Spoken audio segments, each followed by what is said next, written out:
Alors moi, je viens de la campagne de Plessisville. Alors, je suis la 12e d'une famille de 16 enfants. Alors, mes parents habitaient sur une ferme. On avait même 3 fermes. Euh, donc, on avait beaucoup d'espace pour jouer, mais aussi d'espace pour travailler. Alors, on a appris à travailler, se mettre la main à la pâte dès notre jeune âge. Alors, j'ai 10 frères. On est 6 filles. Alors, les tracteurs et la vie, les projets familiaux ne manquaient pas chez nous. L'été, ce n'était pas un camp de vacances, c'était un camp de vacances peut-être, mais dans la nature. Logé, nourri. Alors, j'apprécie cette enfance que j'ai eue. J'ai appris plus tard comment que ça a été un, ça l'a développé plein de potentiel et de capacités chez moi pour le travail, pour l'organisation.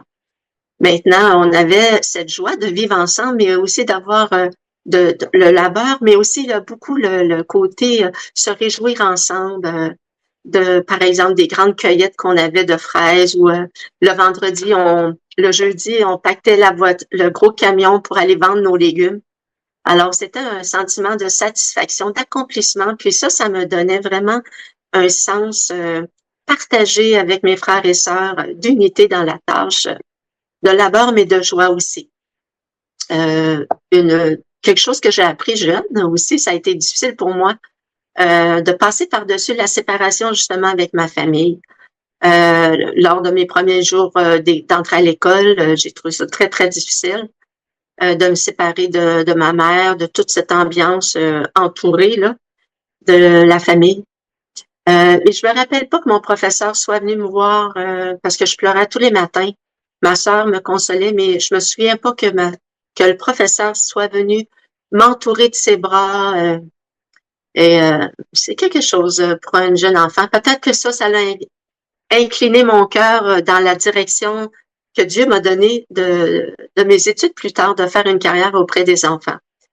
Alors, je présume que ce que nous, on vit quand on est jeune, ça a un impact sur notre vie d'adulte. Maintenant, j'étais pas une personne qui parlait beaucoup parce que j'avais pas vraiment beaucoup de choses à dire étant jeune, adolescente. Mais j'aimais beaucoup rendre service à mes amis, faire des commissions avec eux ou être à leur écoute. J'aimais beaucoup l'école. J'aimais beaucoup m'asseoir et prendre des notes et apprendre des choses. Euh, Quand j'ai fait mon cours, j'ai fait une année de technique infirmière au cégep en pensant que j'allais être infirmière parce que j'ai dans ma famille plusieurs personnes qui travaillent dans les hôpitaux. Mais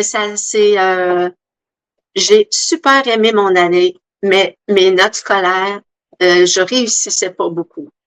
J'avais beaucoup de misère à retenir le nom des maladies ou des microbes. Alors, ce qui a fait que ça a été une année très difficile pour moi. J'étais découragée un peu. Et puis, je me tenais avec des gens aussi qui étaient un peu, peut-être pas rebelles, mais qui vivaient des contre-coups de la vie. Et j'ai commencé à consommer des drogues avec eux, puis me réjouir de consommer d'être dans un état où on ignore notre souffrance. Et puis, ça me conduit aussi un peu plus tard à me retrouver dans une petite église. Parce que c'est quelque chose que je vivais quand j'étais jeune. On allait à l'église le dimanche.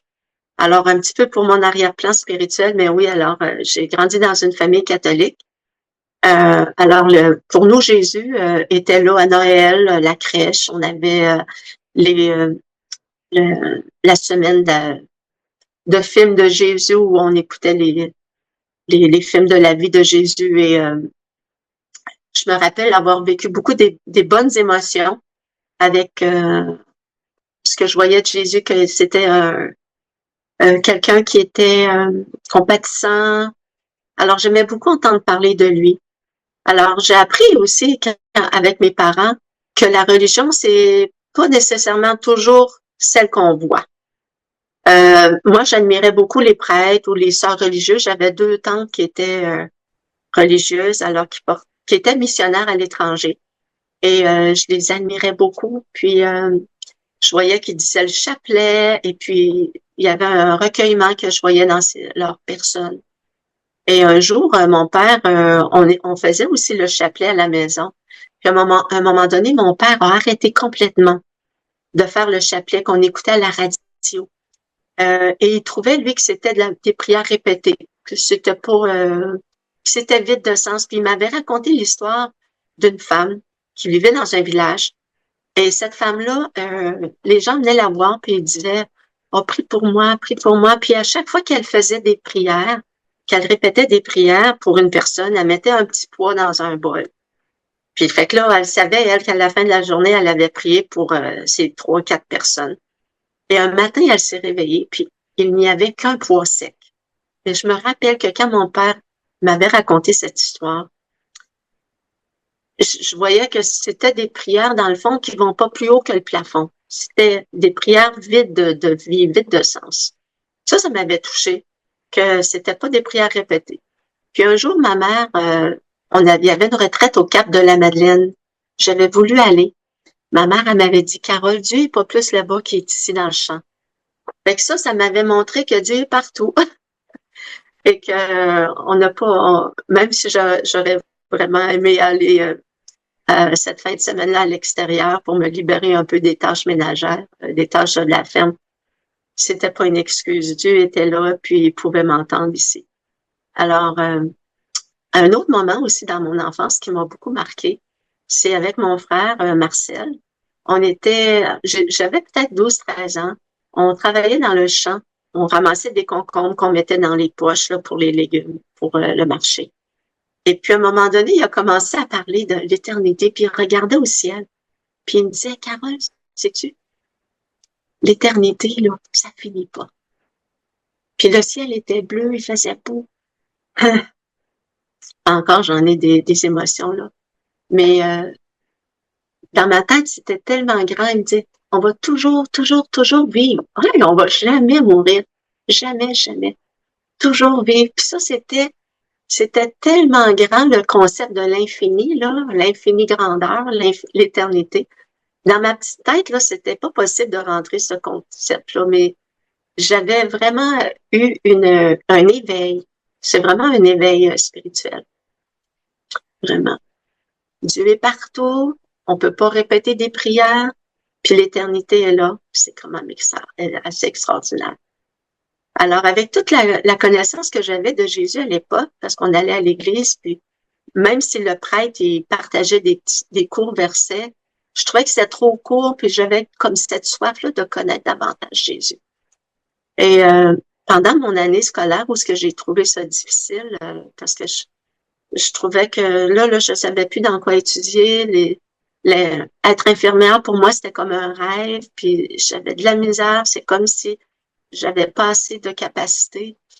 Alors, j'ai commencé à fréquenter une petite église, une petite chapelle pas loin de chez moi, du cégep. En 1976, ma vie était quand même assez sombre. Je savais plus trop comment faire pour continuer à vivre. Vraiment, j'étais vraiment dans une période très sombre de ma vie, puis avec la consommation de la drogue, j'arrivais à mes cours, puis j'étais vraiment fuckée, comme on dit.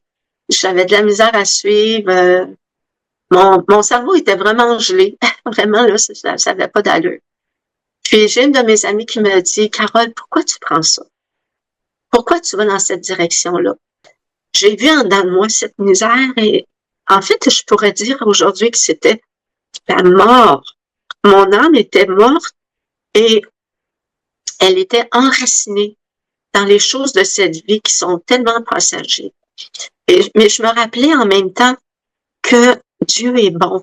J'avais la certitude que Dieu existait et que bien que je n'étais pas pure, que j'étais souillée, qu'il m'aimait parce que Jésus aimait les pécheurs. Alors quand j'allais à la petite église pas loin de chez moi, j'aimais beaucoup me retrouver là tranquille à parler avec Dieu. Et en 1976, à la fin de mon cégep, j'ai décidé d'aller me chercher une Bible à la bibliothèque. Je savais vraiment pas où me trouver une Bible. Je suis allée à la bibliothèque du collège et j'ai emprunté la Bible de Jérusalem. Et providentiellement, à la fin de l'année, là j'ai lu un peu, et je me souviens, à la fin de l'année 76, quand j'ai terminé mon cégep, il y avait providentiellement un projet incroyable qui était là qui m'attendait. Alors, je me suis inscrite. C'était un voyage pour aller construire une école au Guatemala. Et je suis allée là-bas avec ma Bible sous le bras. Et là-bas, j'ai vécu des moments extraordinaires. Je lisais soir et matin les passages dans la Bible, puis j'allais travailler au chantier parce qu'on travaillait, on était 30 jeunes de la pastorale catholique qui étaient là-bas. Et c'était extraordinaire de voir, premièrement, d'être aimé parce que les gens là-bas, les Guatémaltèques, ils venaient nous voir, nous, des étrangers, ils nous ont accueillis à bras ouverts. Puis moi, j'ai été beaucoup touchée par les enfants qu'on n'a pas, les jeunes filles avec les longs cheveux, puis ils venaient me voir, puis là, on parlait. Pendant une année, j'avais pris des cours d'espagnol, alors ça a été une connexion assez rapide. Et on m'appelait la missionnaire. Alors, je voulais vraiment, ça m'allait bien. J'étais tellement heureuse de ce temps-là. Alors, on faisait des tranchées et puis on a mis une structure pour construire l'école. Et après les 6 semaines, mais j'ai dû quitter ce beau coin. Mais j'avais la conviction en dedans de moi, par exemple, que il y avait quelque chose de plus grand que ce monde. Et puis quand je lisais la parole, je voyais certains passages dans les Écritures. En fait, David a aussi vécu beaucoup de terribles conditions dans sa conscience. Et je lisais dans Psaume 37, « Recommande ton sort à l'Éternel, mets en lui ta confiance et il agira. » D'autres versets dans les psaumes. Les psaumes, c'est quand on rouvre la Bible au milieu, on trouve les psaumes. Le psaume 32 dit, « Je t'instruirai, je te montrerai la voie que tu dois suivre, je te conseillerai, j'aurai le regard sur toi. » David dit dans le psaume 6, « Éternel, délivre mon âme, sauve mon âme, à cause de ta grande miséricorde. » Alors, ça a été plusieurs passages comme ça que je découvrais, puis avec un petit crayon, je surlignais ces passages-là. Je les notais pour m'en rappeler, pour pas les oublier. Moi, j'appelais ça mes perles célestes. Et aujourd'hui, je continue à raconter ce que Dieu a fait dans ma vie. Alors, venez écouter ce que l'Éternel a fait pour moi. Et alors, quand je suis revenue quand je suis revenue après mes 6 semaines, je me suis inscrite pour l'université. Là, c'était un peu difficile pour moi de savoir où m'orienter, mais parce que je voulais vraiment pas faire l'université. J'avais mis quelques-uns dans ma famille qui avaient fait l'université Laval. Puis pour moi, j'avais mis un X sur des études comme ça. Je trouvais ça trop connecté. C'était trop pour moi. Et là, quand c'était le temps d'inscription, il y avait une étudiante qui était là, puis elle m'a offert une inscription pour aller à l'université de Moncton, au Nouveau-Brunswick. Elle m'a dit, là-bas, là, ils acceptent tous les Québécois, les francophones. Puis j'avais déjà fait 2 ans, une année de technique infirmière. J'avais fait 2 ans aussi de psychologie et d'études sociales. Donc, j'ai dit, tiens, je vais aller, alors quoi je vais étudier? Et là, c'est venu clair dans ma tête, je vais être professeur. Alors, Dieu m'a donné j'ai été 4 ans là-bas à étudier et j'ai vécu des grands changements progressivement. Puis, je peux dire que j'ai été à différentes spiritualités avant de m'enraciner dans la Bible.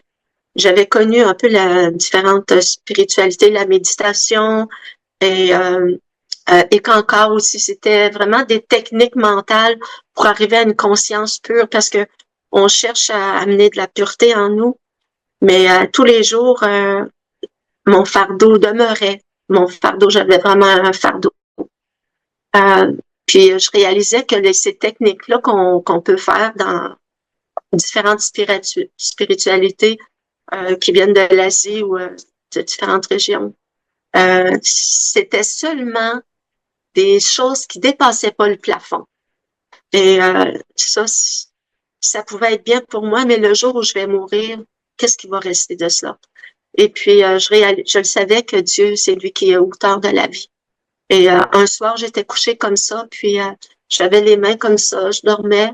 J'étais entre le sommeil et l'éveil. Et puis, j'étais tellement consciente du respire que j'avais. Et je disais, Seigneur, si tu enlèves ce respire, où je vais? Et pour moi, c'était noir, il y avait vraiment rien. C'était un livre fermé. Alors, je pouvais pas stand descendre dans moi. Je pouvais pas vivre avec ça. Alors, à un moment donné, j'ai rencontré un chrétien qui avait une Bible sous le bras. Puis, durant l'été 81, c'est l'été où le Seigneur a vraiment frappé à la porte dans mon cœur. Et avec lui, j'ai compris, parce qu'il me montrait des passages dans la parole. Un passage qui m'a montré, qui m'a vraiment shaké, là. C'est nul n'est intelligent, nul ne cherche Dieu, tous sont égarés, tous sont pervertis, il n'en a aucun qui fasse le bien, pas même un seul. Car tous sont privés de la gloire de Dieu, tous ont péché. Et là, moi, j'ai dit, mais Seigneur, je comprends que je comprends pas que les prêtres et toutes les personnes missionnaires, les religieux, ils sont pas meilleurs que ça. Là, ça m'a vraiment, ça l'a shaké ma conception que j'avais du monde religieux à l'époque. Puis il me montrait aussi que Jésus-Christ fait aucune distinction, qu'on soit grand ou petit, tous ont péché. Mais ils sont gratuitement justifiés par la grâce, par le moyen de la rédemption qui est en Jésus-Christ. J'ai aussi vu que celui qui n'a pas de péché, Jésus, qui a pas connu le péché, Dieu l'a fait devenir péché pour nous afin qu'on devienne justice de Dieu. Et là, je comprenais pas toutes ces choses-là. Et j'ai dit, mais comment je peux faire pour être sauvée? Là, j'étais vraiment perdue. Ma religion indique que ils font il y a des gens qui sont meilleurs que d'autres. Ils définissent pas le péché, mais moi, je savais que j'avais quelque chose en dedans moi une lourdeur qui était toujours présente. Et quelque chose aussi que j'ai réalisé durant l'été en lisant, c'est qu'on meurt seulement une fois, après quoi il y a le jugement. Ça, là, ça veut dire qu'il n'y a pas de purgatoire. Puis Dieu nous avertit, il m'a averti, en lisant ça, il me disait, Carole, après la mort vient le jugement. Wow! Il est réservé aux hommes de mourir une seule fois, après quoi vient le jugement. Donc, la prière pour les morts, ça n'existe pas. Et la prière aux morts, parce que il y en a beaucoup qui prient des personnes qui sont décédées. Ça n'existe pas non plus. Fait que j'ai dit à cette personne-là, là, la personne qui avait la Bible en dessous de bras, mon ami, je vais l'appeler Rock, parce que son nom c'est Rock, c'est un jeune chrétien. J'ai dit non, là, viens plus me voir, parce qu'à toutes les fois que tu viens me voir, là, que tu me montres des choses comme ça fonctionne pas, je suis trop mélangée. Puis en même temps, je savais que ça venait de la Bible. J'ai dit, qu'est-ce que je peux faire pour être sauvée? Je lui ai demandé d'arrêter de me parler. Et il m'a dit, ben OK, je vais te laisser juste un verset. Et c'est le dernier verset, c'est l'épée de l'esprit. Dans Hébreux 4, ça dit, j'ai pas le verset comme ça, mais ça dit, car la parole de Dieu est vivante et efficace, plus tranchante qu'une épée quelconque à deux tranchants, pénétrante. Elle juge l'âme et le corps, la conscience et la pensée du cœur. Nulle n'est créature n'est cachée devant lui. Là, j'ai réalisé que l'homme qui se tenait devant moi avec la Bible, c'était pas un mensonge qui me disait, c'était la vérité. Et ça venait de la Bible, ça venait de la foi que j'avais quand j'étais jeune, que je trouvais qui était merveilleuse de Jésus. Alors là, j'ai comme tombé à genoux en dedans de moi. J'ai dit, wow, là, je fléchis le genou devant toi, Seigneur. Sauve-moi. Et il y a quelque chose qui est venu en dedans de moi. Quand j'allais à la petite chapelle, j'allais vraiment admirer Jésus. Sur la croix, je m'entretenais avec lui. Mais ce moment-là, à la fin du mois d'août, en 1981, cette croix-là est revenue dans ma conscience, puis Jésus me disait, le verset qui dit, crois au Seigneur Jésus, tu seras sauvé. Crois au Seigneur Jésus, tu seras sauvé. Wow! Alors, c'est comme un effet de délivrance. La délivrance est venue dans ma vie. Alors, j'ai été sauvée à ce moment-là. Et pendant la semaine qui suivait, je prenais le train pour retourner pour ma session à l'université. Et je voulais apporter cette bonne nouvelle aux croyants là-bas parce que pendant une année, j'avais fréquenté la petite église acadienne française, baptiste acadienne française, à Moncton. Alors, la Bible sous le bras, je suis allée leur dire que Jésus était vraiment mon sauveur. Alors, peut-être toi aujourd'hui, si je peux, je sais pas si je termine comme ça, mais je peux te dire, si toi, là, dans ton cœur, tu crois que tu es venu sur la planète pour un monde encore meilleur, puis que tu as des déceptions ici parce que tout le monde dit qu'on va trouver le bonheur ici et là, mais que c'est tellement des bonheurs passagers, que ce soit à travers la drogue, à travers l'alcool, à travers un mariage, à travers quelconque circonstance, tu te retrouves avec toi-même dans un désert. Jésus dit, je me tiens à la porte et je frappe. Dans l'Apocalypse, Jésus dit, je me tiens à la porte et je frappe. Si quelqu'un entend ma voix et ouvre la porte, j'entrerai chez lui. Jésus veut venir en nous. Crois au Seigneur Jésus, tu seras sauvé. Jésus dit, mes brebis entendent ma voix, je les connais et elles me suivent. Je leur donne la vie éternelle. Elles ne périront jamais et personne ne les ravira de ma main. Mon Père qui me les a donnés est plus grand que tous et personne ne peut les ravir de la main de mon Père. Plus je lisais la parole, plus je réalisais qu'en Christ, on est une nouvelle créature. Les choses anciennes sont passées, toutes choses sont devenues nouvelles, nous dit dans Corinthiens. 2 Corinthiens chapitre 5, verset 17. Et tout cela vient de Dieu, qui nous a réconciliés avec lui par Jésus, car Dieu était en Christ, nous réconciliant avec lui-même, en n'imputant point aux hommes leur offense. Alors, le jour du salut, c'est aujourd'hui. On peut être sauvé aujourd'hui. Et Christ est mort, mais il est ressuscité. Alors, il intercède pour nous, il est toujours vivant. Et c'est pour ça que quand on vient à lui, on peut être sûr qu'on a la vie.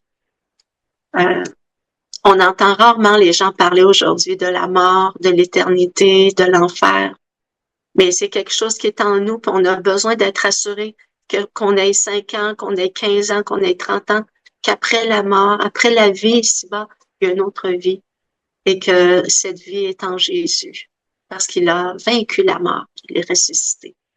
Alors, j'espère que mon témoignage va inspirer les gens à aller, à sonder les Écritures. Et quelque chose qui me frappe encore aujourd'hui, après 40 ans, c'est de voir combien que dans l'Ancien Testament et dans le Nouveau Testament, on voit que Jésus a accompli les prophéties de l'Ancien Testament et que tout ce qu'il a dit va se réaliser. Alors, Jésus revient bientôt chercher ses enfants pour nous faire festoyer avec lui aux noces de l'agneau. Que vous puissiez considérer franchement et honnêtement, avec vous-même, la raison d'être de votre vie ici-bas.